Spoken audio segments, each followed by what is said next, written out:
Sundown settles heavy over Highway 41, turning the desert sky the color of burning embers.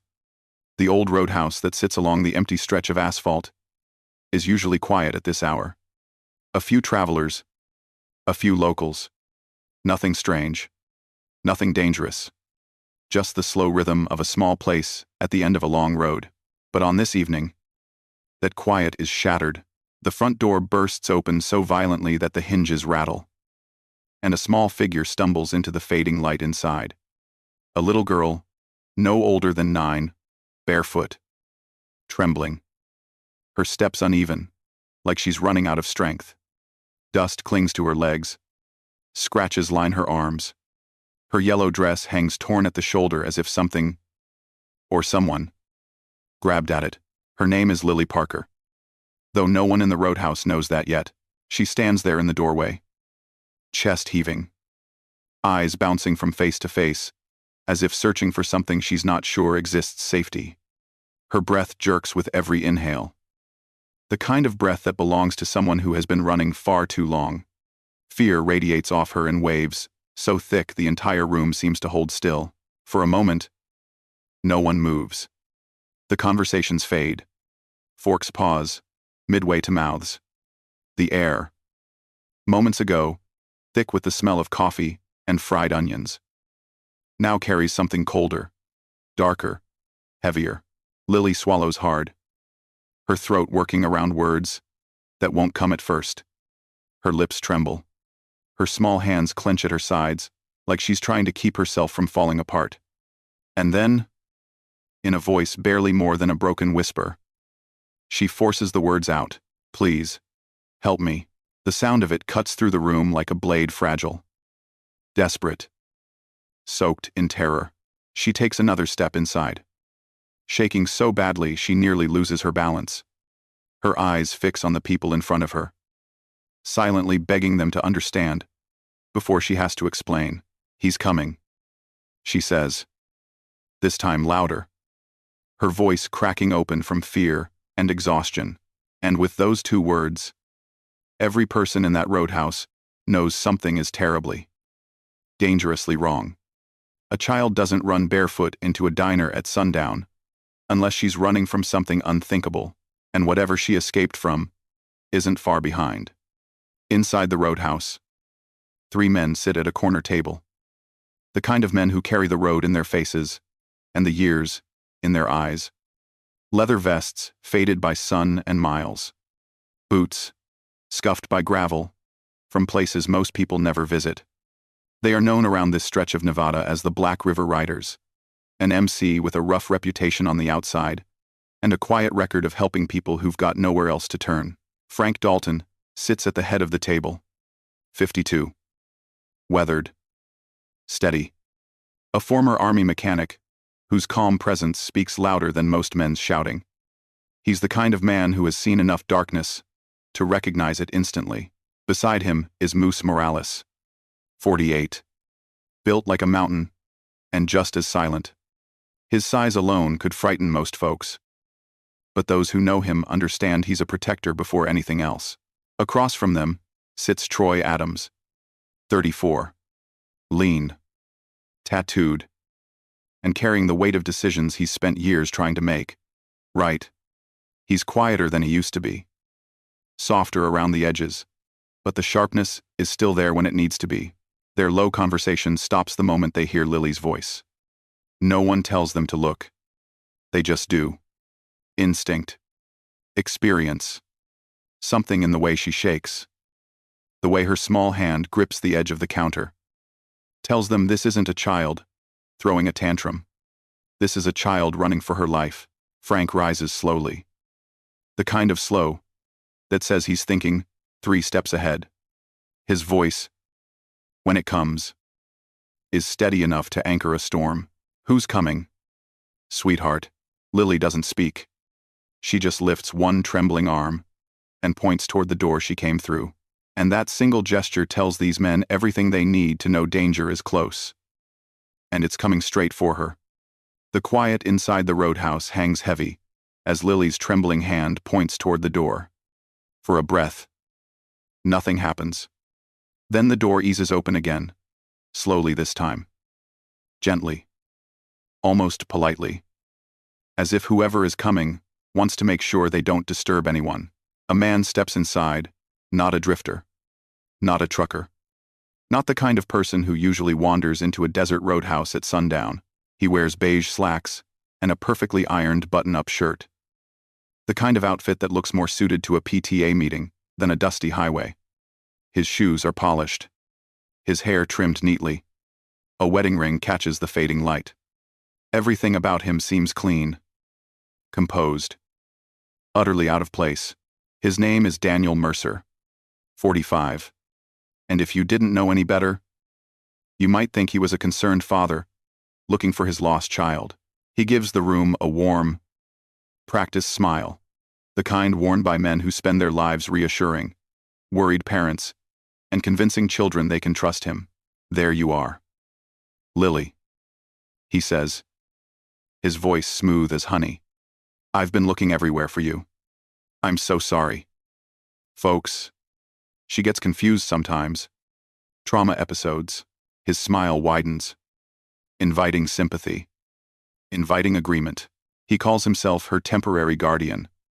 Says she's been having emotional outbursts at school. Claims she makes up stories when she gets overwhelmed. He speaks with confidence. With the kind of authority that comes from being a school volunteer and a respected youth counselor in town.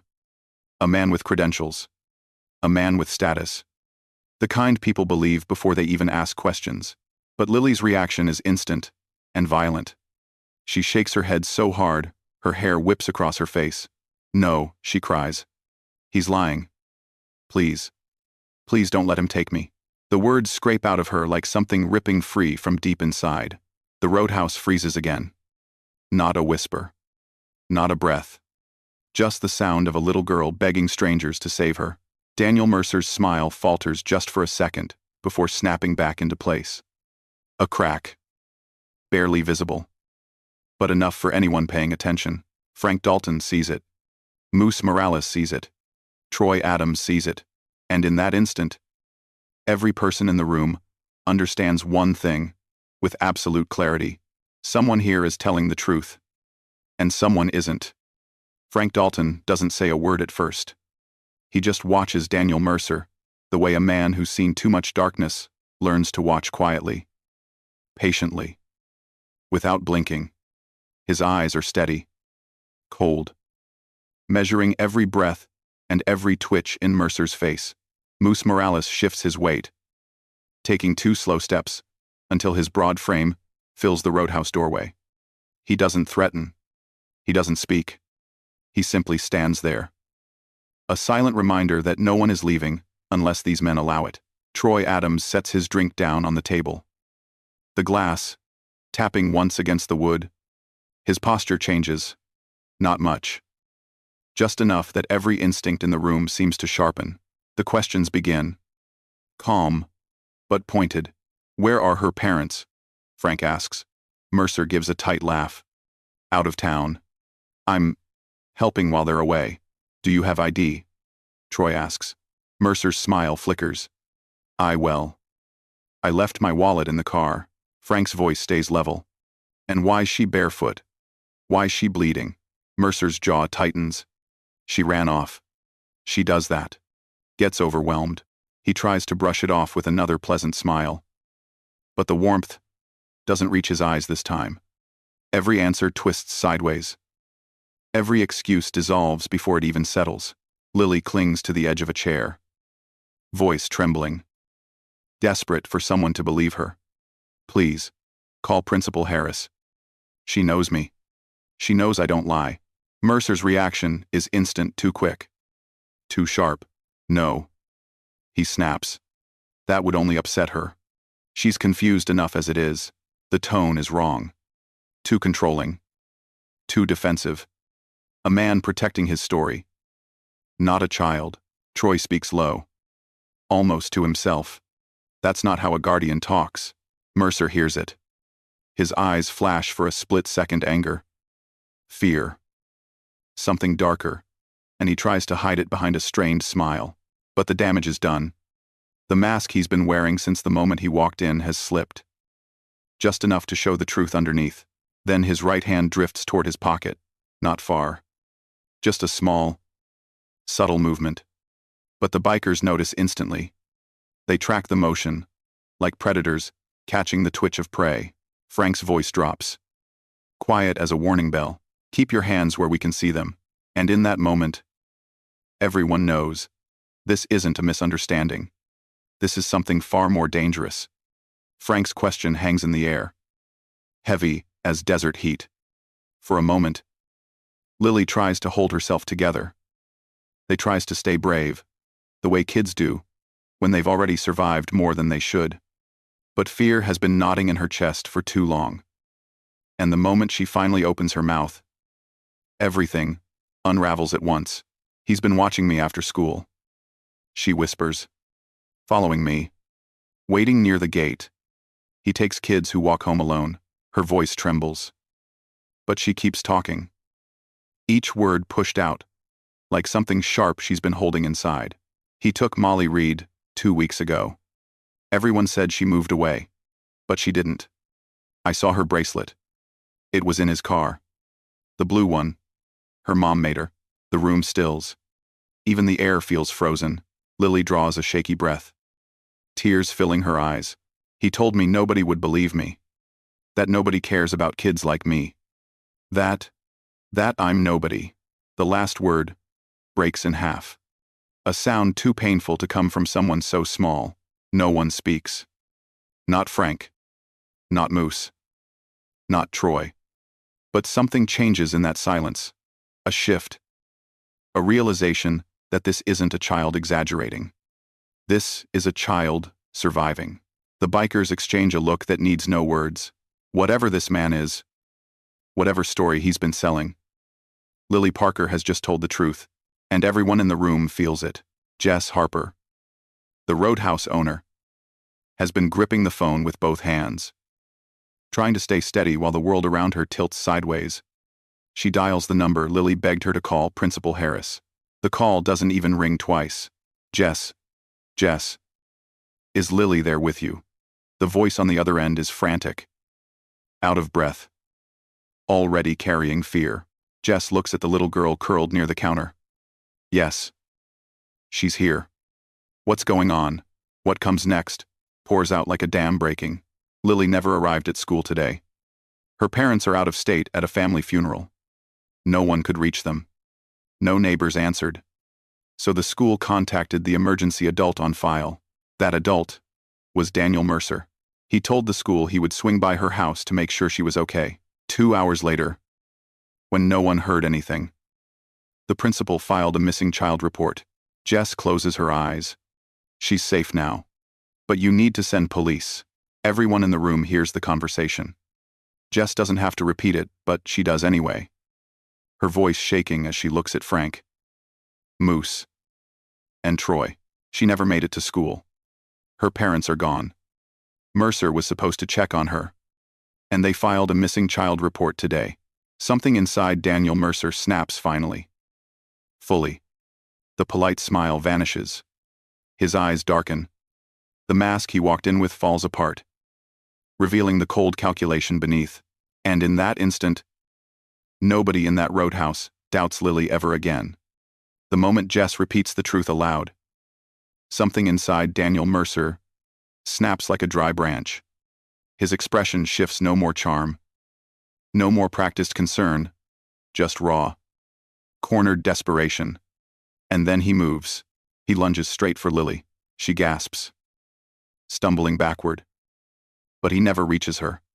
Troy is already there, intercepting him with a burst of speed that surprises even the regulars who know him well. Mercer ricochets off Troy's shoulder and whirls toward the door, choosing flight over everything else. He doesn't make it. Moose Morales steps forward, his massive arm swinging out with a calm precision born from years of knowing exactly how to stop a man without hesitation. Mercer slams into the ground so hard the floor seems to shake with him. Frank is beside him in an instant, kneeling, steady, unshakable. His voice is low, quiet, and dangerous, in a way that makes every hair in the room stand up. Stay down, he says. Police are on the way. Mercer snarls up at them. Furious. Frantic. You think anyone's going to believe bikers over me? Frank doesn't blink. Don't need him to believe us. He replies. They'll believe her. And in Mercer's eyes, for the first time, there is fear. With Mercer pinned and the sirens drawing closer, Lily finds her voice again small, shaking, but determined. A different kind of bravery now. The kind that comes from knowing the truth is finally being heard. There's something else, she says softly. He has a storage unit. Number 17. I memorized it when the key fell out of his jacket at school. Frank looks at her, seeing the strength behind the trembling. You did good, he tells her. Detectives arrive moments later. Lights flashing across the desert dust. Frank stands and steps back, offering no resistance as they take Mercer into custody. He doesn't shout. He doesn't argue. The fight is gone from him because the truth has already done its work. Outside, in the parking lot, Lily gives her statement. Her hands shake, but her voice holds steady. She tells them everything. The detectives exchange looks, speak into radios, and move fast. Within minutes, the message crackles through the officer's speakers, urgent, breathless, electric. We found a child, alive, Molly Reed, and she isn't the only evidence. The storage unit holds journals, photos, maps, proof of a pattern that stretches far beyond one girl and one day. The nightmare is bigger than anyone realized. But thanks to Lily, it's finally coming into the light. Hours pass before Lily's parents arrive, panicked, breathless, and barely holding themselves together. The moment her mother sees her, she collapses to her knees, pulling Lily into her arms as if she'll never let go again. Her father stands behind them, tears streaming freely down his face, his voice cracking with relief he can't put into words. When Lily finally looks up, she points toward the bikers who've stayed close, quiet, and watchful. They didn't let him take me, she says softly. They kept me safe. Her father turns to Frank Dalton, and before Frank can step back or protest, the man wraps him in a hug so fierce it nearly knocks the air out of him. You saved our daughter, he says, his voice breaking on every syllable. God bless you. Thank you. But Frank shakes his head gently, placing a steady hand on the man's shoulder. She saved herself, he replies. We just stood where we needed to stand. Moose and Troy look away, uncomfortable with gratitude, but their eyes soften. They didn't come here for thanks. They didn't stay for recognition. They stayed because it was the right thing to do, because that's what men like them do when the world presents them with a choice. And on that desert road at sundown, they chose right. Months pass. The desert grows colder. The miles stretch longer. And the Black River riders drift from one small town to the next, leaving nothing behind but the faint echo of engines and the lives they quietly set back on track. One afternoon, at a little diner 2 counties over, Frank receives an envelope with careful handwriting across the front. No return address. No fanfare. Just a name he'll never forget. Lily Parker. Inside is a photograph. Lily standing between her parents at a community event. A bright medal for courage hanging around her neck. Her smile is wide and real. The kind of smile that only belongs to a child who finally feels safe again. Behind the photo is a folded sheet of paper. Crayon lines color the page, 3 motorcycles with 3 riders, and a small girl standing confidently between them. Above it, in uneven handwriting, are the words, "My heroes." Frank unfolds the letter next. Because of what happened, the police found more people like him. They said I helped save 19 kids. Thank you for believing me when he said nobody would. I'm learning to ride a bike.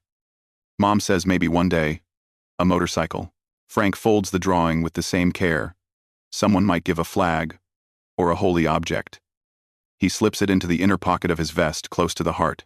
Troy looks at him, nodding toward the highway, stretching out like an endless ribbon of possibility. Where to next? Frank glances at the horizon. Forward. Someone out there might need us. Moments later, the three bikes roar to life, steady, powerful, purposeful. Not vigilantes, not criminals. Just good men who refuse to look away. If this story touched you, if it reminded you that heroes can come from unexpected places, take a moment to like this video, share it with someone who might need a reminder, and subscribe to Riders of Honor for more powerful stories of courage, justice, and everyday heroism. And tell us in the comments below, what would you have done if Lily ran into your local diner, asking for help? Your voice might inspire someone else to step up when it matters most.